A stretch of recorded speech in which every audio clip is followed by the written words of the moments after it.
Te dijeron que no tienes hueso, te dijeron que tienes un espacio muy pequeño atrás, que tu seno maxilar no permite que se te coloquen implantes. Tenemos realmente dos opciones en este momento. Una, elevación de seno, que es decir, inyectar hueso dentro del seno maxilar para hacerlo más ancho y más largo y poderte colocar un implante, o colocar un implante extra corto. Esas son las opciones que tenemos hoy en la implantología, donde nos gusta colocar los implantes y atornillar las prótesis porque es reversible. Amigo, bienvenido al canal. El doctor Manuel Peregrino ya lo conocen, y si no lo conocen, amigo, no se han perdido de nada. Es el doctor que se burlan porque nos reímos mucho, doctor. Sí. Al final, ustedes saben que la odontología es seria, pero dentro de todo nos gusta reírnos. Ay, sí, por salud. Por salud mental y porque aparte hacemos muy malos chistes. Definitivamente. Entonces, si usted está aquí por los chistes... No, cámbiale de canal porque cámbiale. no. Bueno, vamos a hablar, amigos, sobre la diferencia. Las opciones que tenemos en casa es, si no existe hueso suficiente, tenemos los implantes extracortos, que son una muy buena opción, o elevación de seno. Hay ventajas, desventajas. ¿Nos puedes decir primero que nada cuál es la diferencia de las dos? Si me permites definir, digamos, el problema. Los senos maxilares son dos cavidades que todos tenemos en el maxilar superior, que cuando se pierde, por ejemplo, un molar, naturalmente es muy común que se reabsorba cierta cantidad de hueso, y como los senos maxilares están llenos de aire, se neumatizan como el neumático del carro, ¿no? Por la misma función, cuando inhalamos aire, entra dentro del seno, va aumentando de tamaño, y es muy común que en el sector posterior, cuando lo vemos en la tomografía, encontramos en general poco hueso, ¿no? Correcto. Sector posterior significa las muelas, donde están todas las muelas. En la parte de arriba, donde están las muelas, correcto. Entonces, un implante corto, básicamente lo podemos definir como un implante menor a 8.5 milímetros de largo. Por ejemplo, un implante corto que muy comúnmente usamos es un implante de longitud de 5.5 milímetros. Y felizmente hoy hay toda la evidencia científica que demuestra que en general no se necesita colocar implantes más largos, porque cuando el implante ya está integrado al hueso, pues básicamente las primeras cuerdas del implante, que es el tornillo de titanio que se coloca dentro del hueso, son las encargadas de absorber las fuerzas de la mordida. Entonces, en estricto rigor, por ejemplo, un implante de 10 milímetros, pues habrá unos 5 milímetros, unos 3 milímetros que ya integrado el implante están de ociosos, digamos, no sirven para nada, ¿no? Igual a veces colocamos implantes largos, en otros casos como para buscar anclaje, por ejemplo, cuando se saca un diente y se coloca un implante, pero puntualmente en la parte posterior, colocando si tiene 5 milímetros de hueso, 6 milímetros de hueso, 6 milímetros, 6.5, es súper predecible poder colocar un implante corto. Ahora, el doctor está hablando de lo largo. Es importante mencionar esto porque si no tienes hueso a lo ancho, por lo tanto es importante ver otras opciones. Y la única manera de saberlo realmente es con una tomografía. Por eso es bien importante hacer tomografías y no hacer diagnósticos con panorámicas o con radiografías pequeñas, porque nos pueden mentir. Ustedes pueden ver un super hueso y decir, este hueso está increíble y está así de delgadito, claro, y no pueden colocar ningún implante. Por lo tanto, si tenemos el hueso suficiente de ancho, con 5 o 6 milímetros más que suficiente. Es cierto, porque en todo caso es más importante el diámetro del implante que el largo del implante, ¿no? Ahora, en la odontología, para los colegas que luego nos ven de repente, aplica diferente, sobre todo con los dientes. La regla famosísima de la proporción corona-raíz. ¿Qué significa, Doc? Que cuando tú tienes una corona, la corona es lo que ven ustedes del diente y la raíz es lo que no se ve del diente. Normalmente nos decían los viejos libros que la proporción corona-raíz tendría que ser por lo menos de 1 a 1 como para estar tranquilos. Es decir, 1 de raíz por 1 de corona. Ya menos de raíz y más de corona era un mal pronóstico de que el diente pues fuera a quedarse mucho tiempo en la boca. ¿Por qué? Porque tenemos muy poca proporción raíz-corona. Sin embargo, en los implantes dentales aplica una regla muy distinta, porque el implante dental, a diferencia del diente, no tiene ligamento. Entonces funciona más como los cimientos de un edificio. Correcto. Y en ningún momento hemos visto que un edificio de 100 metros tenga cimientos de 100 metros para abajo. Eso. Aplica muy diferente. Completamente de acuerdo. Entonces, ¿cuáles son las variables cuando sí o sí se necesita elevación de seno? Tenemos que entender un concepto que me parece que es sencillo, que se llama estabilidad inicial. Imagínate que vas a colocar un tornillo en una hojita de papel. Si colocas un tornillo en una hoja de papel, ese tornillo va a tener movimiento. Cuando hay movimiento, no se forma hueso. El doctor me ha explicado muy bien cómo, por ejemplo, si quieres pegar colocar, ¿cómo se llama? La asa, la orejita de una taza rota. Correcto. Le colocas pegamento y te tienes que quedar ahí sin movimiento para que se forme hueso. Esto aplicado a los implantes, puntualmente en estos casos, sí vemos en la tomografía que la cantidad de hueso es de 1 milímetro o menos. Sería como colocar un tornillo en una hoja de papel y eso se va a tener movimiento y no se va a integrar. En ese caso, se hace la elevación de seno más tradicional, que se llama de elevación lateral. Por eso hay muchas técnicas, cada vez son más modernas, con diferentes tecnologías que hacen muy predecible hacer una ventana, como el doctor dice, inyectar, colocar hueso dentro del seno, para entonces ganar suficiente ancho, altura de hueso, y entonces ya a lo mejor en 6 meses, a veces hasta 1 año, poder colocar implantes. El procedimiento es muy predecible, pero es tardado y a veces, pues si tienes 6 milímetros de hueso, pues será innecesario. Correcto. Es importante que también sepan que la elevación del seno va a llevar ese tiempo que lo dijo el doctor. Cuando se hace una elevación del seno y no tenemos el suficiente hueso para anclarnos, es decir, para que no haya movimiento, no se puede colocar el implante en esa misma cirugía. Se tiene que hacer en 2 procesos diferentes. Primero la elevación del seno. Esperamos que ese hueso se consolide, se endurezca, se quede como ya listo para en una segunda intervención, que como bien dices, a mínimo 6 meses o más,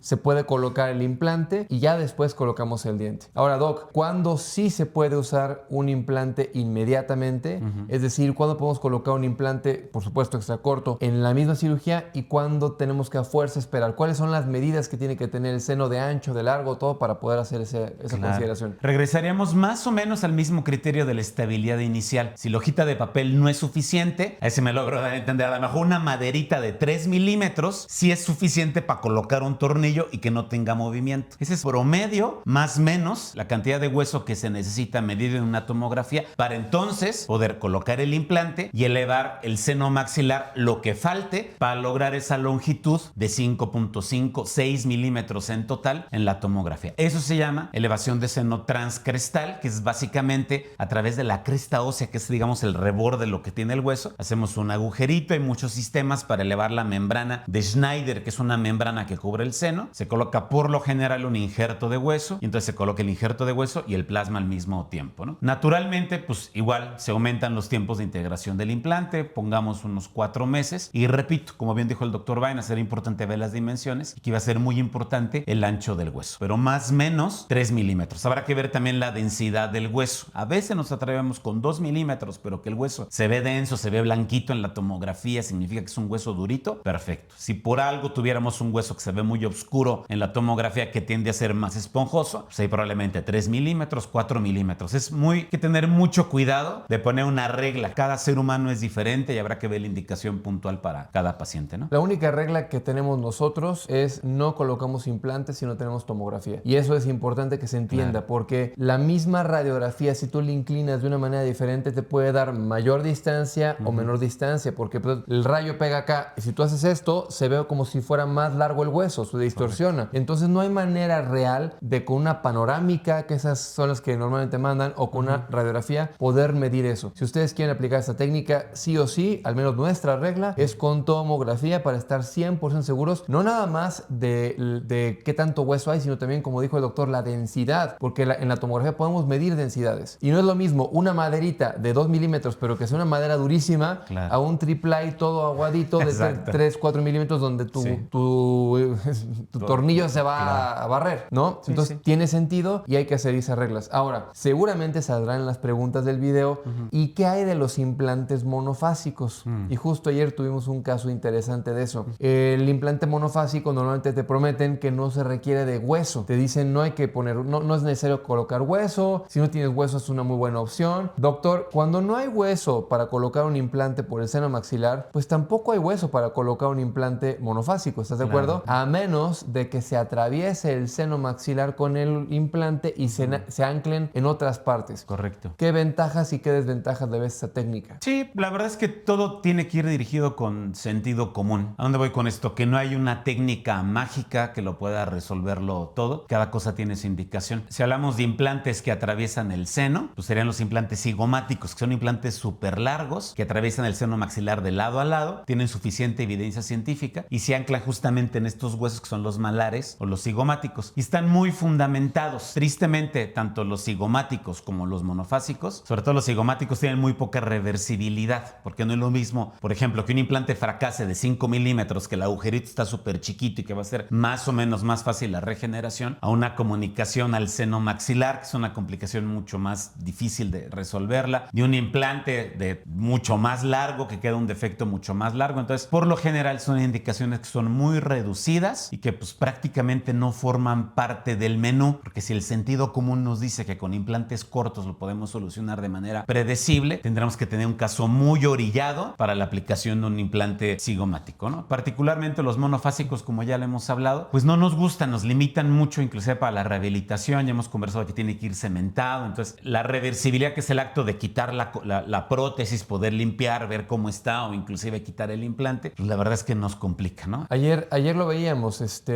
una paciente que nos llegó con una cirugía con implantes monofásicos, le pusieron 11 en lugar de 6 que le proponíamos nosotros. Y la venta, porque le dije, oiga, ¿cómo la convencieron? Es que me dijeron que era menos invasivo y cero doloroso. No les puedo poner las imágenes porque de verdad son un poco fuertes, pero imagínense que de los implantes, de los 11 que tenía, 4 estaban dentro de la nariz. Es decir, perforaron la nariz y se fueron hasta el cornete. O sea, qué poco invasivo puede ser eso. Imagínense ustedes, yo le dije el ejemplo a la paciente, si tú vas a perforar una pared y vas a perforar una pared que está llena de cables de luz, de plomería, tienes varillas, tienes agua y tú vas a perforarla, ¿con qué te gustaría perforarla? ¿Con un tornillito de 3 o 4 milímetros o con una pija de esas gigantescas de 15? ¿Con cuál tienes más probabilidad de lastimar una estructura importante? Es lo mismo aquí. Estos implantes son tan largos que tienes más riesgo. O sea, aunque el cirujano sea experto, hay más riesgo de pegarle algún nervio importante, alguna arteria importante, y pues yo no lo tomo. Y si fuera mi mamá, mi papá, pues no le pondré un implante tan largo, ¿no? Pues, entonces lo mismo le decimos a ustedes. Sí, te van a vender que es más rápido, te van a vender que no hay riesgo, pero la verdad es de que ustedes piensen, ¿qué tiene más riesgo al final? ¿Un implante de este tamaño o un implante así? Y número 2, y como dijo el doctor, a esta señora no le podemos hacer nada porque esa dentadura ya se la pegaron. El ejemplo que le puse,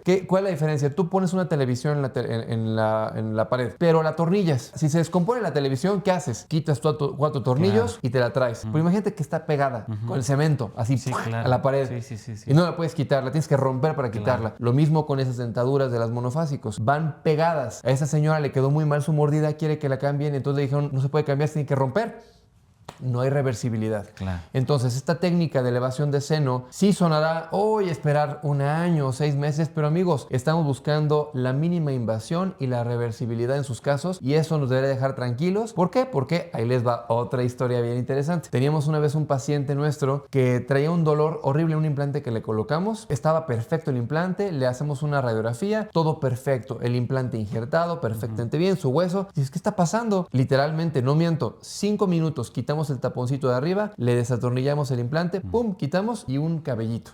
Era un cabellito que se estaba ya encarnando ahí abajo y lo quitamos con unas pincitas, le volvimos a poner otra vez su coronita y se acabó. Atornillada y ya está, resuelto. Estos implantes, cuando van pegados, no los puedes despegar, los tienes que romper para quitarlos. O golpezazos, ¿no? Y ahí vienen otros riesgos, fractura de los demás dientes, que rompas ese mismo diente. Entonces, eso se llama reversibilidad, poder quitar y poner algo rápido, reversible, predecible y que podamos resolver las cosas sanamente. No me hagas enojar, amigos, que ves bien temprano y ya estoy enojado. Oye, no sé qué traigo hoy en día que estoy haciendo enojar al jefe. Amigos, seguramente en casa han de estar preguntándose, bueno, pero también tiene algunos riesgos de elevación del seno, ¿no? Claro. Vamos a hablar de riesgos en la actualidad con las técnicas modernas, porque antes era mucho más invasivo. Sí. ¿Qué tantos riesgos hay en una elevación del seno? ¿Qué tan predecible es, amigo? Por favor. Gracias. Al final, como cualquier procedimiento quirúrgico, siempre hay cierto porcentaje de fracaso. Felizmente, el porcentaje de éxito hoy en día de elevación de seno es de un 98%, digamos. Es muy raro que tengamos alguna complicación. Básicamente, cada vez es menos invasivo. Hay instrumentos como un piezoeléctrico, que es un ultrasonido de alta potencia, para hacer una ventanita. Hay una serie de kits muy buenos que se hace una ventanita muy chiquita para tener acceso al seno maxilar. Y por lo general, combinamos injerto de hueso con plasma rico en factores de crecimiento. Y esto hace que el contenido del injerto que colocamos, que inyectamos dentro del seno maxilar, sea muy biológico y con menos posibilidades de infección. Por supuesto que hay que hacer una historia clínica, tomografía, que tengamos un paciente sano, y ya cuando hacemos toda esa evaluación podemos descansar en un porcentaje de éxito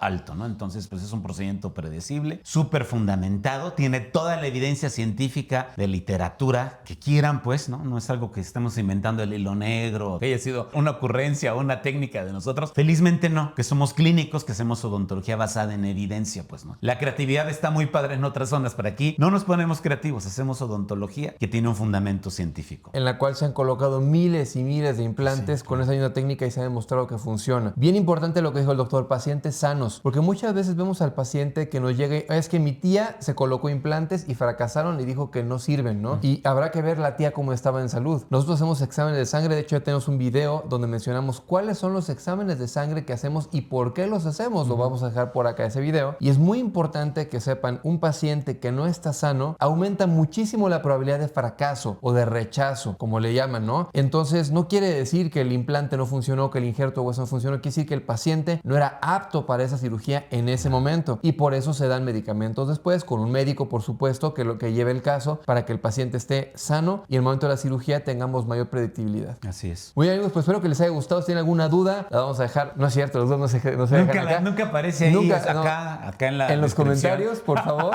Y recuerden suscribirse a este canal, está hecho para ustedes, para darles comentarios, información basada en evidencia, científicamente comprobado. Suscríbanse al canal, denle like al video y nos vemos en el siguiente. Que estén muy, muy bien. Gracias, doctor. Gracias.